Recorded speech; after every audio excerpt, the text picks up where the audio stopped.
Hello दोस्तों, स्वागत है आपका फिर से एक नए वीडियो में। मैं CSY स्वागत करता हूँ आपके अपनी YouTube channel study with CSY में। जैसा कि यूपी पुलिस री एग्ज़ाम 30-31 अगस्त को होना है, तो जो प्रीवियस ईयर शिफ्ट में वर्णमाला और कारक से बहुत ज़्यादा क्वेश्चन पूछे गए हैं। हम वर्णमाला और कारक का बहुत अच्छे तरीके से थ्योरी वाइज रिवीजन करने वाले हैं।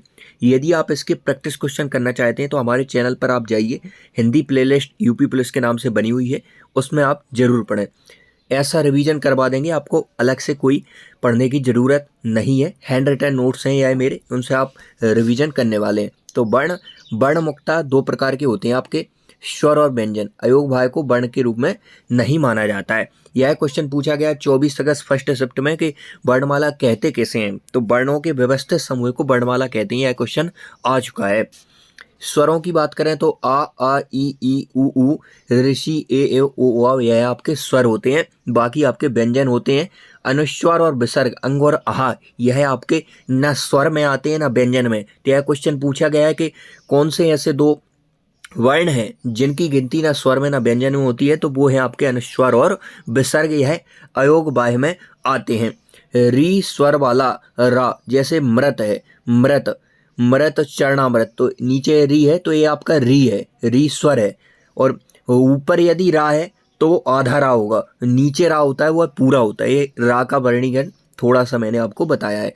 इसके बाद स्वर की बात करें तो स्वर को हम तीन भागों में बांट सकते हैं। एक होता है आपका ह्रस्व स्वर, एक दीर्घ स्वर और एक प्लुत स्वर। ह्रस्व स्वर मतलब जिन स्वरों को बोलने में कम समय लगे उन्हें हम ह्रस्व स्वर को बोलते हैं। और इसके बाद दीर्घ स्वर जो ह्रस्व से थोड़ा ज़्यादा समय लगे। प्लुत स्वर जिनमें दोनों से ज़्यादा लगे, खींच के बोले जाते हैं, जैसे ओम हो गया, ये आपका प्लुत स्वर हो जाएगा। आ ई उ ऋषि है आपका ह्रस्व स्वर होता है। दीर्घ स्वर को आप दो रूपों में बांट सकते हैं, एक होता है आपका मूल स्वर और एक होता है संयुक्त स्वर, जो दो या दो स्वरों से मिलकर बना होता है। जैसे आ ई उ, यह आपके मूल स्वर हो गए। ए ओ औ, यह आपके संयुक्त स्वर होते हैं। ए आपका किस किस से मिलकर बना होता है, तो ये आपका आ प्लस ई से आपका ए मिला बनकर बना होता है। आ प्लस ए से आपका ए बनता है, आ प्लस ऊ से ओ बनता है, और आ प्लस ओ से आपका आओ बनता है। तो ह्रस्व स्वरों की यदि हम संख्या की बात करें तो ह्रस्व स्वरों की संख्या आपकी 4 होती है। और दीर्घ स्वरों की यदि हम संख्या की बात करें तो दीर्घ स्वरों की संख्या आपकी 7 होती है। इसके बाद यदि हम जीव के आधार पर स्वरों का वर्गीकरण करें तो जीव की स्थिति के आधार पर स्वर आपके तीन प्रकार के होते हैं। एक होता है आपका अग्रस्वर, एक होता है आपका मध्य स्वर, एक होता है आपका पश्च स्वर। जीव के आधार पर स्वरों का वर्गीकरण, वैसे स्वरों की संख्या 11 होती है, लेकिन जीव के आधार पर 10 भागों में बांटा गया है, री को हटाया गया है। तो यदि मध्य स्वर की बात करें तो केवल आ आता है आपका मध्य स्वर में। इसके बाद ई ए और ए, यह आपके अग्र स्वर होते हैं। आप अग्रीय से इसे याद रख सकते हैं। आ मतलब अग्र स्वर, आ आया तो अग्र स्वर, और ई की मात्रा है तो ई और ई दोनों ही आ गए, और ए और ए दोनों आ गए, तो अग्रीय से आप याद रख सकते हैं। अग्र स्वर ई ए आई आपके अग्र स्वर होते हैं। मध्य स्वर आ, बाकी बचे हुए आपके पश्च स्वर होते हैं। री को इसमें काउंट नहीं किया जाता है। आ ओ औ यह आपका आ होता है जो आगत स्वर माना जाता है। तो आ उ ओ यह आपके पश्च स्वर होते हैं। इसके बाद मुंह खुलने के आधार पर यदि हम बांटें तो समृत, अर्धसमृत, विव्रत, अर्धविव्रत। तो ऊ ई ये आपके समृत स्वर होते हैं। इसे हम सुई आप याद रख लेना, सुई में ऊ आ गया तो ऊ, और ई दोनों ही सुई से आप याद रख सकते हैं समृत स्वर। ओ और ए अर्धसमृत होते हैं। वड़ा ये विव्रत होता है। आ ए ओ और आ, यह आपके अर्धविव्रत होते हैं। ओष्ठाकृति के आधार पर यदि हम बात करें, ओंठों की आकृति पर आधार पर, तो ओंठों की आकृति के आधार पर आपके व्रतमुखी और अव्रतमुखी होते हैं। ऊ ओ आ, यह आपके व्रतमुखी होते हैं। आ ई ए ये आपके अव्रतमुखी होने वाले हैं। इसके बाद व्यंजन की यदि हम बात करें तो कचटा तपा, यह आपको वर्ग याद रखना है। 5 प्रकार का वर्ग होता है। स्पर्श व्यंजनों की संख्या 25 होती है। ये 5 प्रकार का वर्ग है, और 5 इसमें अक्षर है प्रत्येक वर्ग में, तो 5 गुणा 5 मिलकर आपके 25 हो गए स्पर्श व्यंजन। कचटा तपा, यह आपको वर्ग याद रखना है व्यंजनों का। इसके बाद अंतस्थ व्यंजन आपके 4 होते हैं। चार आपके अंतस्थ व्यंजन होते हैं, या, रा, लावा, या, रा, लावा। या वा की गिनती आपकी अर्ध स्वर में भी होती है। इसका बाद ऊष्म व्यंजन की संख्या भी आपकी चार होती है, सा और हा, ये आपके ऊष्म व्यंजन होने वाले हैं। तो अंतस्थ और ऊष्म व्यंजन की टोटल संख्या कितनी होती है? 8 होती है। अंतस्थ कितने होते हैं? 4 होते हैं, या, रा, ला, वा। और ऊष्म कितने होते हैं? ऊष्म भी आपके 4 होते हैं, तीनों सा हो जाएंगे और हा हो जाता है, सा हा। इसके बाद प्रकंपित या लुंठित वर्ण कौन सा होता है? प्रकंपित या लुंठित वर्ण आपका होता है रा। रा होता है प्रकंपित या लुंठित वर्ण। पार्श्व व्यंजन आपका ला होता है, पार्श्व व्यंजन आपका ला होता है। प्रकंपित या लुंठित वर्ण आपका रा होता है। व्यंजन की कुल संख्या आपकी 33 होती है। और संयुक्त व्यंजन कितने होते हैं आपके? 4 होते हैं। 4 संयुक्त व्यंजन कौन कौन से होते हैं? तो छात्रा, छा, त्रा, ज्ञा और स्त्रा, ये आपके 4 संयुक्त व्यंजन होते हैं। इनका पूछा जाता है किससे मिलकर बने होते हैं? तो का और सा, का में से यदि 8 आ देंगे तो इसमें यदि आप नीचे हलंत लगा देते हैं तो व्यंजन आधा हो जाता है, तो इसमें आ सभी व्यंजन में रहता है। तो का सा से मिलकर आपका शा, तारा, त्रा, ज्या यहाँ से स्रा और सारा से आपका स्रा बनता है, ज्या यहाँ से ज्ञा बनता है। अब व्यंजनों का वर्गीकरण, इस स्लाइड से क्वेश्चन बहुत ज़्यादा पूछने की संभावना है और पूछे भी गए हैं प्रीवियस ईयर शिफ्टों में, तो ध्यान से पढ़ें आप, वीडियो में अंत तक बने रहें। कंप्लीट रिवीजन बहुत अच्छे तरीके से होने वाला है। घोष, घोष को यदि हम बोलते हैं सघोष। घोष या सघोष एक ही चीज़ होती है और एक होता है अघोष। तो तीसरा, चौथा, पाँचवा, प्रत्येक वर्ग का तीसरा, चौथा, पाँचवा वर्ण आपका घोष होता है। और ऊष्म व्यंजन का आपका हा घोष होता है। और अंतस्थ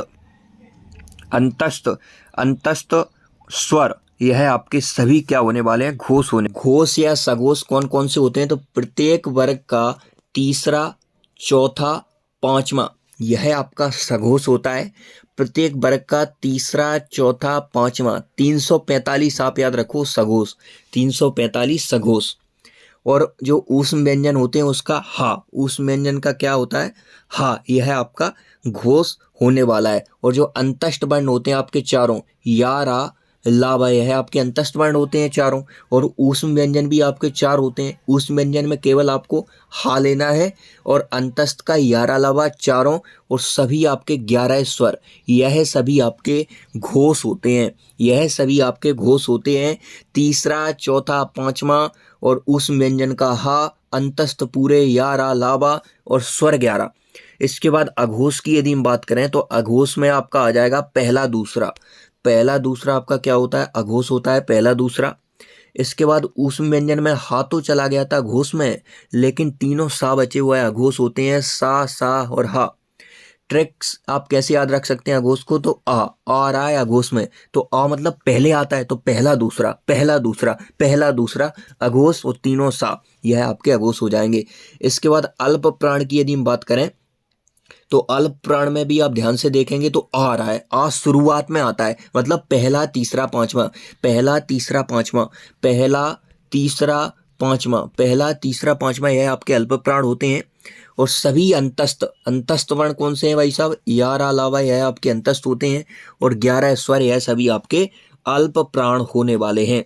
यह सभी आपके अल्प प्राण होने वाले हैं। अल्प प्राण की टोटल संख्या आपकी 31 होती है टोटल। और जो अयोगवाय में जो अनुस्वार होता है, अंग होता है, वह भी आपका क्या होने वाला है? अल्प प्राण होने वाला है। तो पहला, तीसरा, पांचवा, पहला, तीसरा, पांचवा, अंतस्थ सभी 11 लावा। उसके बाद जो अयोगवाय का अंग है, अनुनासिक है, उसके बाद जो स्वर हैं वह भी आपके अल्प प्राण होने वाले हैं। इसके बाद महाप्राण, तो महाप्राण में आपको याद रखना है अयोगवाय का जो अंग है वो तो आपका चला गया किसमें? अल्प प्राण में। और जो विसर्ग है वह आपका आ जाएगा महाप्राण में। तो दूसरा और चौथा और सभी ऊष्मीय क्या क्या होते हैं? सा, तीनों प्रकार के सा और हा, यह आपका क्या होता है? महाप्राण होने वाला है। आप ऐसे भी याद रख सकते हैं, महा आ रहा है, महा रूट वर्ड, तो महान व्यक्ति आपका 24 आवर वर्क करता है तभी तो वो महान है। तो 24 घंटे वर्क महाप्राण, दूसरा, चौथा, दूसरा चौथा महाप्राण और सभी उसमें वर्ण सा सा सा हा और अयोग बाय, यह आपका अयोग बाय में विसर्ग महाप्राण होता है। इसके बाद उच्छिष्ट व्यंजन की यदि हम बात करें तो ढा और ढा, यह आपके उच्छिष्ट व्यंजन होते हैं, शुरू में नहीं आते, यह किसी शब्द के शुरू में नहीं आते हैं। अब सबसे महत्वपूर्ण है वर्णमाला में, वो है आपका वर्णों का उच्चारण स्थान। तो कंठ, कंठ से कौन सी ध्वनियाँ बोली जाती हैं, तो का वर्ग आपका कंठ से बोला जाता है पूरा, का खा गा घा ड़ा, ये सभी आपके का वर्ग में जितने भी 5 वर्ण आते हैं वो कंठ से बोले जाते हैं। आप इसे कैसे याद रख सकते हैं, तो का इसमें भी आ रहा है, का इसमें भी आ रहा है, का से बना कंठ, का कंठ, कंठ का वर्ग और आ और हा और विसर्ग, यह भी आपके किससे होते हैं, कंठ से बोले जाते हैं। आ विसर्ग और का वर्ग है आपके कंठ से होते हैं। इसके बाद बात करेंगे तालव्य की। तालव्य कौन कौन से होते हैं, तो तालव्य, तो चा वर्ग पूरा किससे बोला जाता है, आपका तालव्य से बोला जाता है। चा वर्ग आपका तालब से बोला जाता है। ई और या और सा, या और सा, या और सा, या और सा ये आपके तालव्य वर्ण होते हैं, या सा ई और चा वर्ग। इसके बाद मूर्धन्य से, तो आप टमटम में जरूर बैठे होंगे, टमटम में बैठे होंगे, आपने यात्रा की होगी, तो टा और माँ, टमटम से याद रख सकते हैं, टम टम, टा रहा है टा वर्ग, माँ से मूर्धन्य, तो मूर्धन्य वर्ण होते हैं टा वर्ग के पूरे। और री और रा और सा, रा और सा यह आपके क्या होते हैं, टा वर्ग से बोले जाते हैं। री रा और सा और टा वर्ग। दंत से पूरा ता वर्ग बोला जाता है। ला और सा, ला और सा दंत से बोले जाते हैं। पूरा ता, जो ता वर्ग है वह भी आपका दंत से बोला जाता है। इसके बाद आपने पाव खाया होगा, पाव, पाव खाया होगा, तो आप पाव याद रखेंगे, पा आ रहा है तो पा वर्ग, ओ से बना ओट्स, तो पा वर्ग ओट्स से बोला जाता है, पा वर्ग ओट्स से बोला जाता है। ऊ और ऊ भी आपके ओट्स से बोले जाते हैं। इसके बाद ए और ए आपके कंठ तालब होते हैं। ए और ए आपके कंठ तालब होते हैं। हमने पढ़ा है कि एक ऐसा स्वर है, संयुक्त स्वर है, ए आ और ई से मिलकर बना होता है। ऊपर हमने पढ़ा आ है, आ कंठ से बोला जाता है, और हमने पढ़ा ई तालब से बोला जाता है। तो ए कंठ से बोला, ए तालु से, तो दोनों मिलकर बन गए आपके कंठ तालव्य। ए और ए आपके कंठ तालव्य से बोले जाते हैं। इसी प्रकार कंठोष्ठ, गले और कंठ से कौन कौन से बोले जाते हैं, ओ और ओ, यह भी आपके क्या है, संयुक्त स्वर हैं। जैसे ओ है तो ओ आ और ऊ से बना, तो आ का उच्चारण स्थान कंठ है, ऊ का क्या है, ऊ का ओष्ठ है, तो दोनों मिलकर कंठोष्ठ बन गए, तो ओ और ओ कंठोष्ठ होते हैं। इसके बाद वा आपका दंतोष्ठ होता है, दंत ओष्ठ होता है। वा क्या होता है आपका, दंत ओष्ठ होता है। तो वर्णमाला का हमने कंप्लीट रिवीजन कर लिया है मात्र 10 से 12 मिनट में। 50 से 60 इंपोर्टेंट क्वेश्चन मैंने इसमें पढ़ाए हुए हैं, लिंक डिस्क्रिप्शन बॉक्स में है। यह वीडियो बहुत ही शानदार होने वाला है वर्णमाला का, साथ में थ्योरी भी डिस्कस की है। आप इस वीडियो को और देख लेना, वर्णमाला से एक भी क्वेश्चन आपका गलत नहीं होगा। वर्णमाला के बाद हमारी बारी आ जाती है कारक चैप्टर की। तो कारक, क्रा और रुडल मूल शब्द है इसमें, क्रा उडल, रुडल है इसमें प्रत्यय, इन दोनों शब्दों से मिलकर आपका कारक बना है। कारक का शाब्दिक अर्थ होता है करने वाला, जिसका क्रिया से सीधा संबंध हो उसे हम कारक बोलते हैं। वाक्य में दिए गए संज्ञा, सर्वनाम आदि शब्दों का वाक्य के दूसरे शब्दों के साथ संबंध बताने वाला क्या कहलाता है, आपका कारक कहलाता है। कारकों की संख्या कितनी होती है, तो 8 होती है हिंदी में कारकों की संख्या कितनी होती है, 8 होती है। हिंदी में कितनी होती है, 8 होती है। और संस्कृत में कितनी होती है, 6 होती है। कारक चिन्ह होता है जिसे हम विभक्ति बोलते हैं, उसे हम परसर्ग भी बोलते हैं। कर्ता कारक और संबोधन कारक दोनों में आपकी प्रथमा विभक्ति होती है। विभक्ति की कुल संख्या 7 है और कारक की 8 है, क्योंकि जो आपका कर्ता कारक है और संबोधन कारक है उसकी केवल एक ही विभक्ति होती है, प्रथमा, इसलिए विभक्ति की संख्या 7 रह गई और जो कारक है उनकी संख्या 8 हुई। अब सबसे इंपॉर्टेंट है आपका इन विभक्तियों को याद करना। एक तरफ लिखा हुआ है कारक, एक तरफ परसर गया, इसी हम विभक्ति भी बोलते हैं, परसा गया विभक्ति चिन्ह बोलते हैं। तो कर्ता कारक की विभक्ति होती है ने। कर्ता ने कर्म को करण से के द्वारा, संप्रदान के लिए साथ में, अपादान से अलग के अर्थ में। आप यहाँ पर नोटिस कर रहे होंगे करण की भी व्यक्ति से है और अपादान की भी व्यक्ति से है, लेकिन अपादान का जो से आता है वो अलगाव के अर्थ में आता है। आगे हम बहुत अच्छे तरीके से डिस्कस करने वाले हैं, बस आप वीडियो में तक बने रहिए। संबंध की बात करें तो काके की, रारेरी है संबंध कारक की विभक्तियां हैं। अधिकरण, मैं पर अधिकारण कारक की व्यक्ति होती है। संबोधन की हे, ए, अरे, हेलो इस प्रकार की व्यक्तियां आपकी संबोधन कारक की होती हैं। तो कर्ता कारक की क्या होती है आपकी? कर्ता ने कर्म को करण से के द्वारा संप्रदान के लिए अपादान से अलगाव के अर्थ में संबंध का के की रारेरी अधिकरण में पर संबोधन हे, ए, अरे, हेलो। तो कर्ता कारक की व्यक्ति आपकी ने होती है, कर्म की को होती है, करण की से के द्वारा होती है, संप्रदान की के लिए साथ में होती है, अपादान की से अलगाव के अर्थ में होती है, संबंध का के की रारेरी अधिकरण में पर और संबोधन हे, ए, अरे, हेलो यह संबोधन कारक की व्यक्तियां होती हैं। अब एक एक से सब कारक को बहुत अच्छे तरीके से डिस्कस करने वाले हैं। सबसे पहले कर्ता कारक, ऊपर हमने इसका कारक चिन्ह व्यक्ति पढ़ा, प्रसंग ने होता है। किसी कार्य को करने के लिए जो स्वतंत्र होता है उसे हम कर्ता कारक कहते हैं। जैसे राम पढ़ता है तो कौन पढ़ता है? राम पढ़ता है, यहाँ पर कर्ता कारक हो जाएगा। कर्ता के अनुसार जहाँ पर आपका वचन, लिंग वगैरह जो क्रिया है वो डिसाइड होती है, वहाँ पर कर्ता कारक आपको देखने को मिलता है। तो कौन पढ़ता है? राम पढ़ता है, तो राम पढ़ता है। राम पुस्तक पढ़ता है, यहाँ पर आप सीता लगा देंगे तो सीता के अनुसार हो जाएगा, सीता पुस्तक पढ़ती है। तो कर्ता पर सारा कुछ डिपेंड कर रहा है, तो यहाँ पर कर्ता कारक होने वाला है। इसके बाद अगला कारक आता है हमारा कर्म कारक। तो कर्म कारक की विभक्ति क्या होती है? तो कर्म कारक की प्रसंग होता है को। कर्ता जैसे सबसे पहले करता है, कर्ता को जो पसंद हो, कर्ता के लिए जो इष्ट इच्छित अभीष्ट हो, कर्ता जिसकी सिद्धि चाहता हो। जहाँ वाक्य में यह आपके विशेष रूल्स होते हैं जो किसी किसी को पता रहते हैं। इस प्रकार का यदि क्वेश्चन आ जाता है तो इस प्रकार रूल्स लग जाते हैं, आप अधूरा पढ़ के जाते हैं एग्जाम में तो वहाँ पर आप नहीं बना पाते हैं। जहाँ वाक्य में निकट, समीप, आसपास, दोनों ओर, चारों ओर अबकारी शब्दों का प्रयोग हो, वहाँ भी आपका कर्म कारक देखने को मिलता है। जैसे मोहन गांव में जाता हुआ फूल तोड़ता है, तो मुख्य कर्म इसका क्या है? गांव में जाना, लेकिन वह साथ में क्या कर रहा है? फूल तोड़ रहा है, तो यहाँ पर क्या हो गया? आपका कर्म कारक हो जाएगा। मोर सांपों को खाता है, तो मोर किसे खाता है? सांपों को खाता है। को व्यक्ति चिन्ह से भी आप समझ सकते हैं। राधा ने पुस्तक पढ़ी, राधा ने पुस्तक पढ़ी, तो यहाँ पर कर्म के अनुसार आपका जो लिंग वचन कारक है, लिंग वचन है वह कर्म के अनुसार डिसाइड हो रहा है, तो यहाँ पर कर्म कारक हो जाएगा। जैसे आप राधा की जगह आप राम लगा कर देखो, राम ने पुस्तक पढ़ी, तो कोई चेंज नहीं हुआ, यहाँ पर पुस्तक के अनुसार डिसाइड हो रहा है, तो यहाँ पर कर्म कारक हो जाएगा। गांव के दोनों ओर, तो हमने पढ़ा है कि निकट, समीप, आसपास, दोनों ओर, चारों ओर अबकारी शब्दों का प्रयोग हो, तो वहाँ पे भी आपका क्या होता है? कर्म कारक होने वाला है। विद्यालय के चारों ओर वृक्ष हैं, तो चारों ओर इस प्रकार के जो अभिकारी शब्द आए वहाँ पर भी आपका कर्म कारक होता है। इसके बाद करण कारक, करण कारक से क्वेश्चन पूछा जा सकता है 24 अगस्त शिफ्ट फर्स्ट में।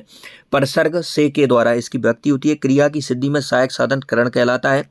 कर्ता कर्म को करते समय जिन साधन, हेतु, कारण, माध्यम, वस्तु, पदार्थ का प्रयोग करें वे करण कारक होते हैं। और यह विशेष रूल्स है, शरीर के जिस अंग में विकृति, विकार हो वहाँ पर भी आपका क्या होने वाला है? करण कारक होने वाला है। राम ने रावण को बाण से मारा, तो राम ने किसे मारा? रावण को मारा। किससे मारा? बाण से मारा। तो यहाँ पर आप देख पा रहे होंगे किससे मारा है? बाण से मारा है।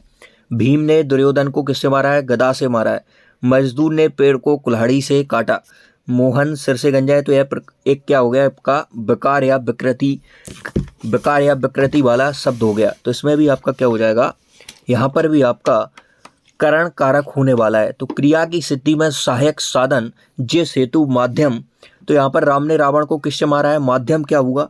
माध्यम यहाँ पर आपका बाण हो गया है। माध्यम क्या हो गया? यहाँ पर बाण हो गया है, तो यहाँ पर क्या हो जाएगा? आपका करण कारक होने वाला है। भीम ने दुर्योधन को किससे मारा है? गदा से मारा है। किससे मारा है? गदा से मारा है, तो यहाँ पर भी माध्यम क्या हो गया? गदा हो गया। गदा ना होती तो आप दुर्योधन को मार पाते भी नहीं मार पाते, तो यहाँ पर क्या हो गया?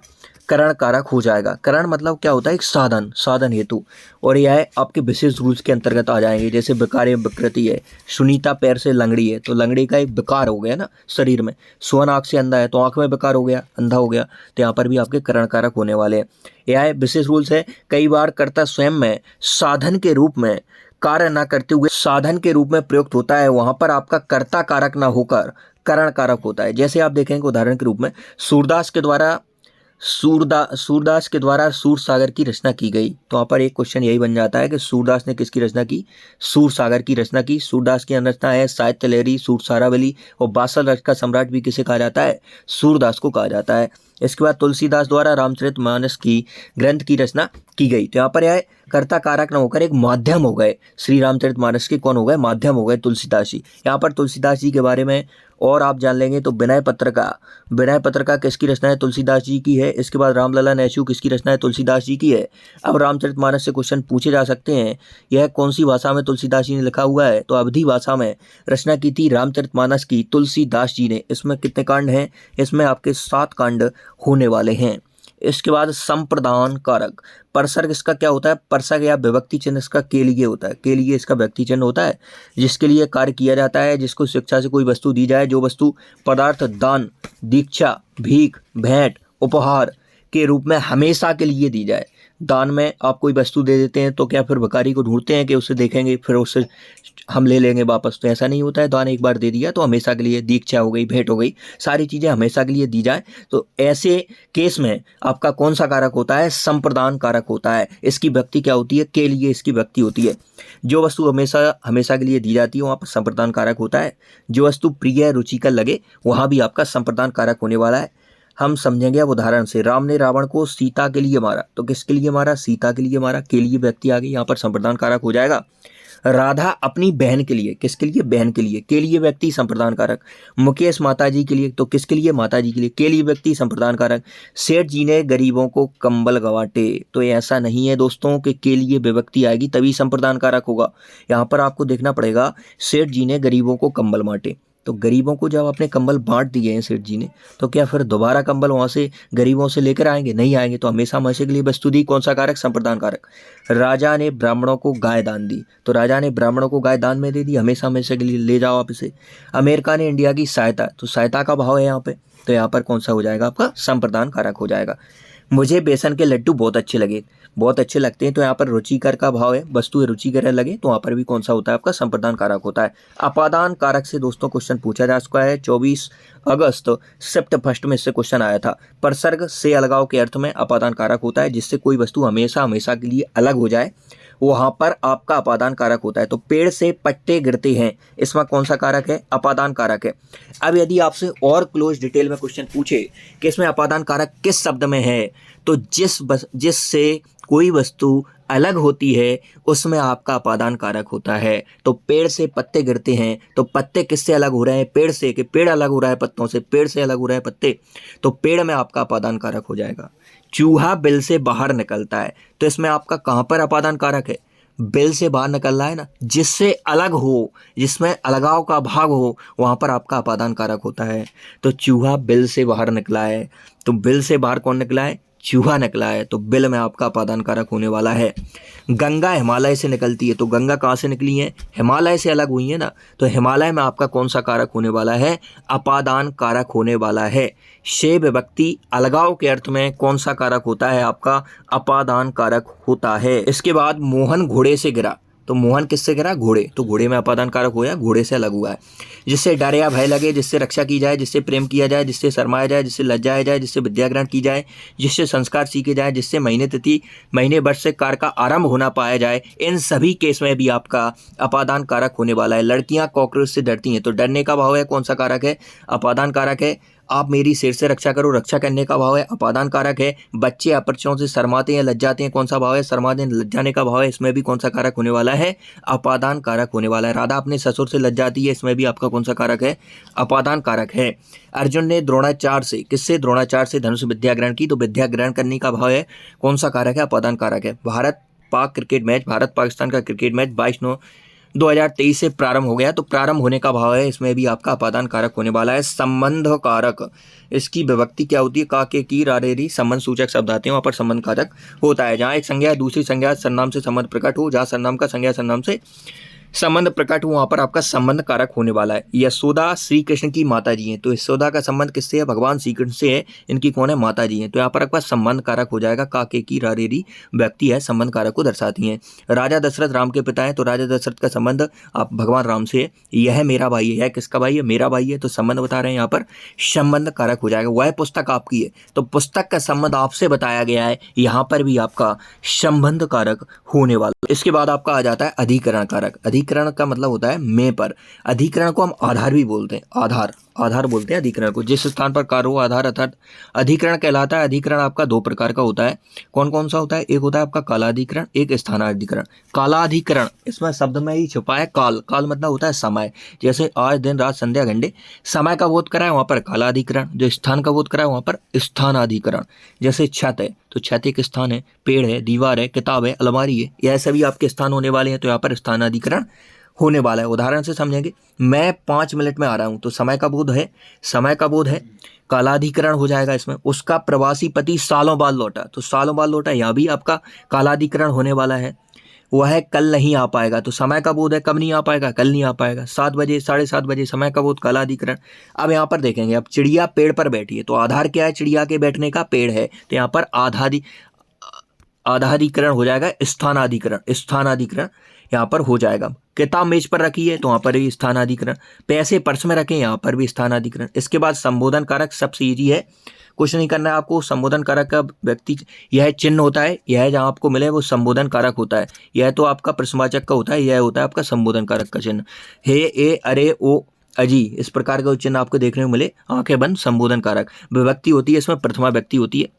इसके बाद इसमें विस्मय सूचक अर्थात संबोधन चिन्ह का प्रयोग किया जाता है। जिसको बुलाया जाए, पुकारा जाए, प्रार्थना की जाए, स्तुति की जाए, स्मरण किया जाए, उसको संबोधन कारक कहा जाता है। संबोधन बिना कर्ता का नहीं होता है, अतः किसी को याद करने, भजन करने या बुलाने, आवाहन करने के लिए संबोधन चिन्ह का प्रयोग करते हैं। जैसे हे राम, हे राम के बाद आपका संबोधन कारक लगा है, हे राम, आप सभी का सिलेक्शन हो जाए, तो इसमें क्या हो जाएगा? आपका संबोधन कारक होने वाला है। तो कंप्लीट हमने कारक और वर्णमाला को पढ़ लिया है। आप इस क्लास को ज़्यादा से ज़्यादा बार देखेंगे, 2x की स्पीड में देखें तो आपका बहुत शानदार रिवीजन होने वाला है।